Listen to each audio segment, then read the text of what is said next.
Yo, what's up everyone? My name is Zenitsu, and we are back with another Digimon video. So today, I'm going to be doing another episode in underrated but awesome decks to play in the Digimon TCG.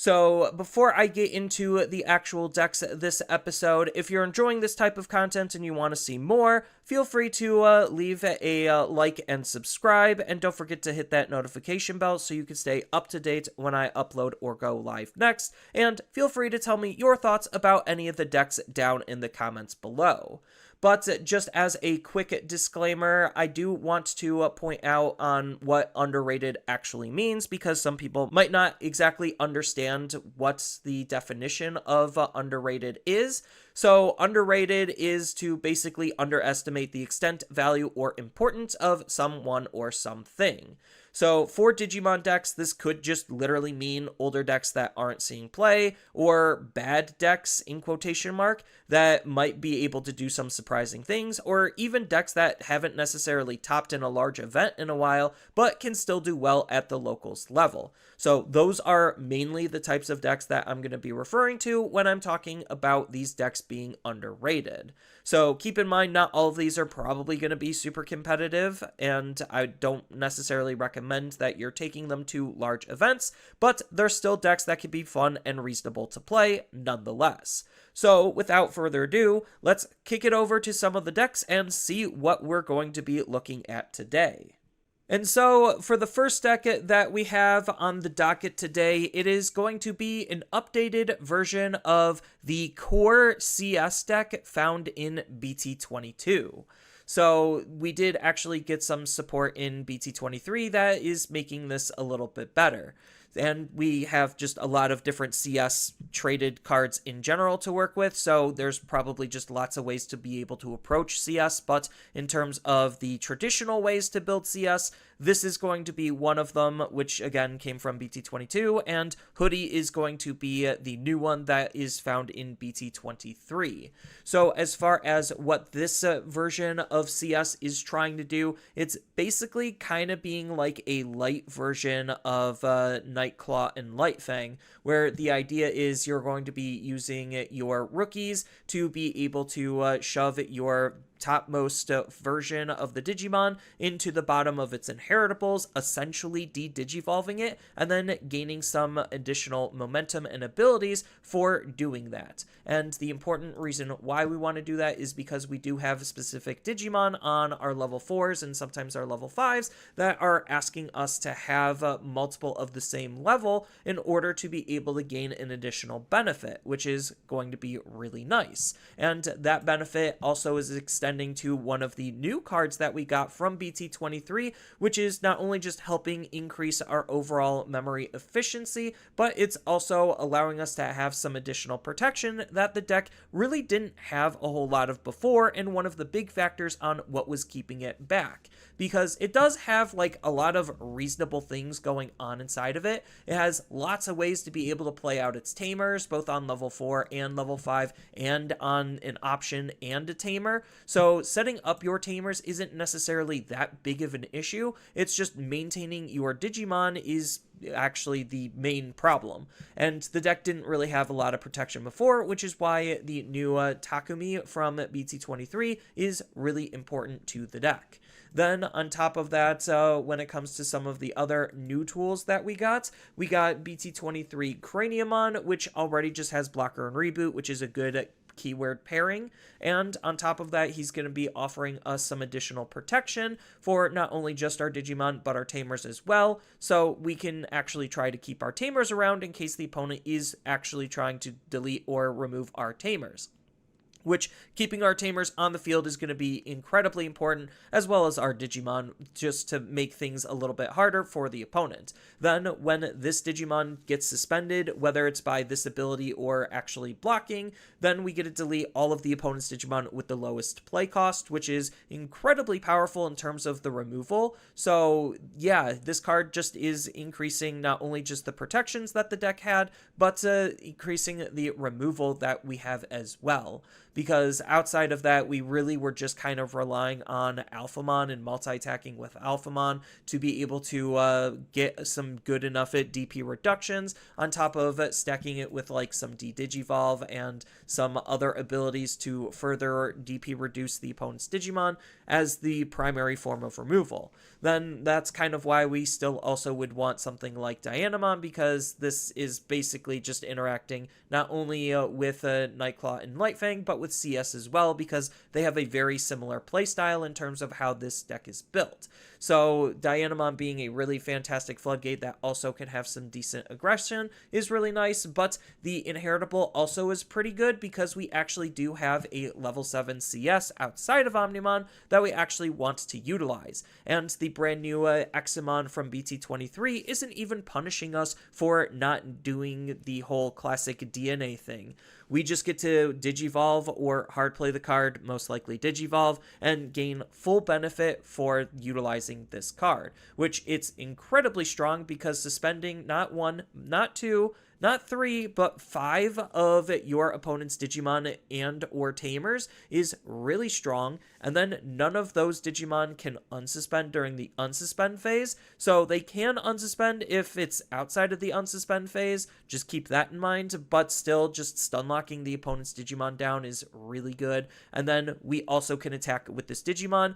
basically having pseudo blitz. Then the reward for actually doing all of this outside of just stun locking and getting an extra attack is the fact that he comes with piercing and security attack +1, so he's going to punch into whatever he suspended because we're trying to be bigger than it. Then on top of that, when a security is removed from the opponent's security, we also get to trash one of their options in the battle area and delete one of their suspended Digimon or Tamers, which is incredibly powerful because being able to remove options is like the most premium form of removal, and on top of that, we still get to remove a Digimon and or Tamer, which is also premium in terms of actually having Tamer removal. So this card is just incredibly strong, on top of the fact that we could even shift and allocate the deck to be able to allow us to DNA if we really wanted to, because we do have level 6 Digimon in green that we could play, and we also have level 6 Digimon in blue that we could play,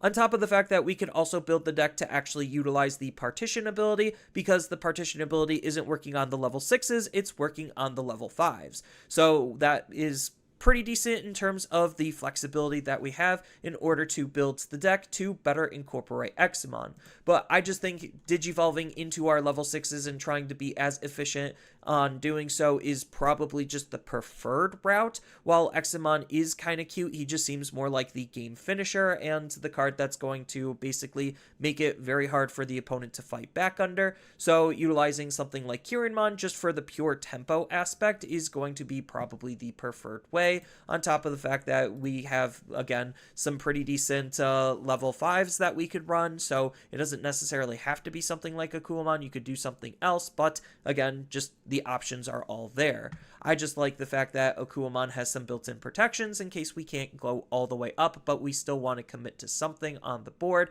because Fortitude is a nice ability to have. Then when it comes to kind of just the rest of what the deck is doing, it's just doing the same thing. We're using Kyoko as the mem setter and to get up into Alphamon in some other ways. Mirai is just another consistency tool while being able to set up our tamers, and Amy is still going to be one of the most important main tamers because she's interacting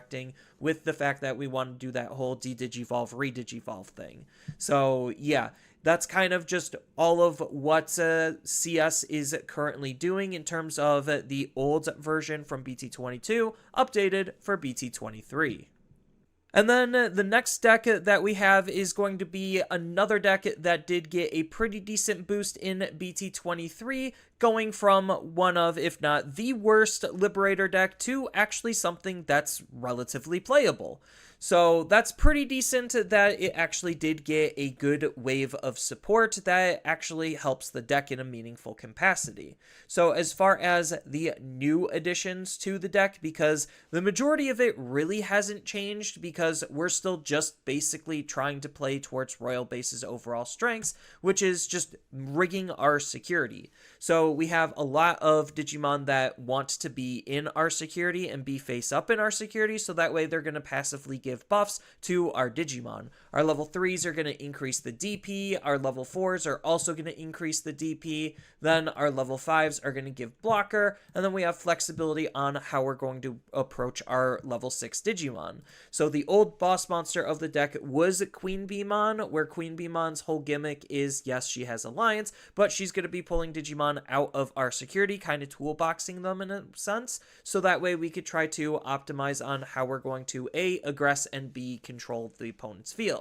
But thanks to BT23, we actually got a new way to actually approach building the deck, and that's kind of make it like a pseudo Ulforce deck, where we're trying to kind of just OTK the opponent or just deal a massive amounts of damage really quickly, at the cost of flipping our Digimon that are face up into our security face down, so we'll lose those buffs, but we get a whole bunch of extra aggression out of it. On top of the fact that Tiger Vespamon Ace is going to also be an ace, so it could be used in some defensive play lines as well.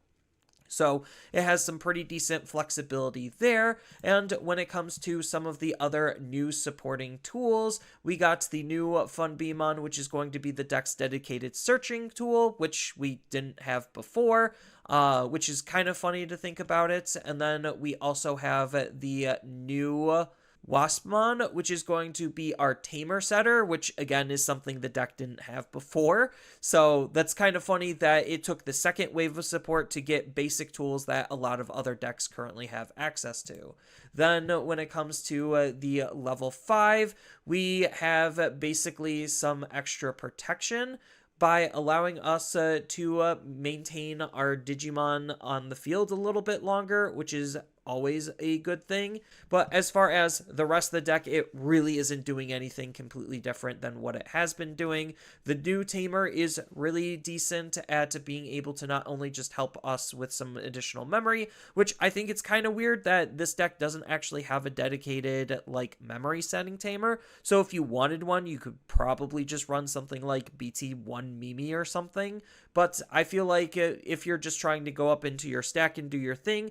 maybe you don't actually need a memory setter, especially if your playlines are efficient enough, which this card definitely is trying to help, because not only is it helping with some additional memory gain on the upfront, but it also is interacting when we're going to be utilizing our mechanic, which is putting Digimon into our security face up. Then we get to gain memory and draw cards for doing that as well. And when it comes to kind of just the rest of the deck, it just is all the same. We're just using some stack-based consistency tools on top of the fact that we're going to be using X-Antibody Protoform, because all of our Digimon are also X-Antibodies. So this is just a free card to not only just help us maintain a decent playable hand, because if our Digimon does get removed, then this card could at least save us an important card out of that stack while going into our security, which we could rig and then grab it back out. So it's a really good card for that, on top of the fact that we also do have a promo card in the form of the Royal Base itself,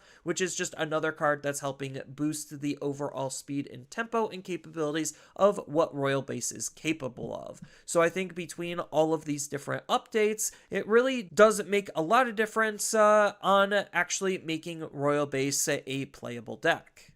And as far as the last deck that I'm going to be talking about, even though it didn't get any updates in BT23 that we actually would want to utilize, that doesn't mean that it's a deck that you should underestimate, because even though we thought competitively this deck would do a little bit more than what it actually does, it's still a really strong deck, acting more of a gatekeeper rather than something that's actually meta-defining. But as far as the deck in question, yes, it is going to be Black War Greymon. Or I guess Greymon specifically, because it really does feel like the archetype changed to want to be more focused around redirects. Whether that's going to be blocking the opponent's attack or utilizing something like Raid to attack into the opponent's Digimon, it doesn't necessarily matter. We just want the attack target to change. So we have lots of cards that are benefiting the deck and triggering for doing so. So just kind of going over some of those real quick, we have the Koromon that's going to help us draw a card when we're doing that. We have the Greymon from the starter deck that's going to be gaining us some memory,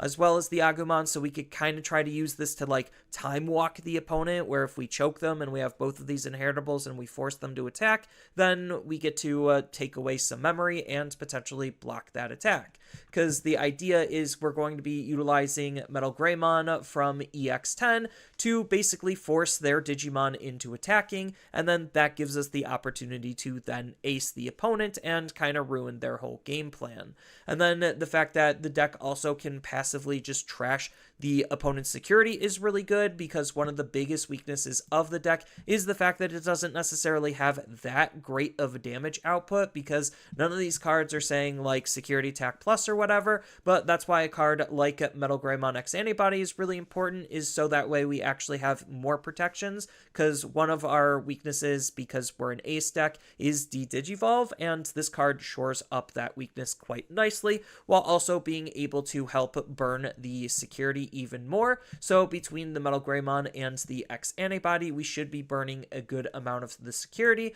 while chipping away at the opponent. So that's kind of like the strength, is this feels more like a control deck that just wants to burn the opponent's security rather than try to actually deal some decent damage. And when it comes to the big boss monster of the deck, obviously that's going to be the Black War Greymon ace that the deck is centered around. This is actually one of the strongest aces in the entire game, because not only does it just have the ability to remove Digimon and Tamers, even though it's only a play cost of 7 or lower, which is a little unfortunate, it still comes with a slew of powerful keywords like raid, reboot, and blocker, on top of the fact that while the opponent has a Digimon that has 13,000 or more DP, then this Digimon is very well protected, and he even gets his own built-in DP boost, making him just one of the most resilient aces in the entire game, which is what actually is making him a pretty strong card, and an annoying card at that, because there is just a lot of decks that are leveraging Digimon with 13,000 DP or more, and we even have our own built-in ways to be able to increase our own DP natively, so we could still hit relatively high numbers, whether that's on a when digivolving ability and stack building, or just inheritably. So that's going into the overall strengths of the deck, and then we do have other Greymon-based cards that are going to help with this overall game plan of just basically being offensive and defensive all in one. So you could utilize something like the BT12 War Greymon or any of the Gaiomons if you wanted to. You could even just swap the whole deck and just run more a Gaiomon focused deck if you really felt like also. So there is decent flexibility because of how the Greymon name is treated, but I felt like because I noticed that the deck wasn't necessarily doing super well in terms of the overall damage output, and that's partially why it hasn't been competitively successful, we would want to leverage a card like Ragnarlordmon to act as that good game finisher that the deck really desperately needs. Even though it's not an Omnimon-based card, it's still incredibly strong at just closing out games. And when it comes to just some of the additional utility, that's kind of where the Yuko comes in, because she's going to be giving us even more DP as well as further protecting our Digimon, which is incredibly important and incredibly powerful. Then we do just have the little tie suite of utilizing the BT12 to give some extra DP and try to save us some additional memory, because when we're digivolving, he's going to help us gain a memory as long as it's into a Greymon or Omnimon. And the starter deck tie is allowing us to gain even more DP while drawing us a card when attack targets are changing, while also being the dedicated memory setter, and that's why like utilizing some of the starter deck stuff is really important, so we actually have additional ways to be able to set up our tamers. So you could even like change up the deck to be able to try to play the ties a little bit more consistently. You could even think about running something like Digital Gate Open if you want like an extra consistency piece that helps set up our tamers. There's just a lot of decent flexibility on how you could approach building this deck, which is one of the major and appealing factors to playing a deck like this, is just the sheer amount of options that you have. But outside of that, I definitely think Black War Greymon is a really fun deck if you want to try to play more towards a control and defensive orientated playstyle. I think that's all the decks that I have for you this week. With that, I hope you enjoyed this type of content, and I hope to see you all in the next video. Later.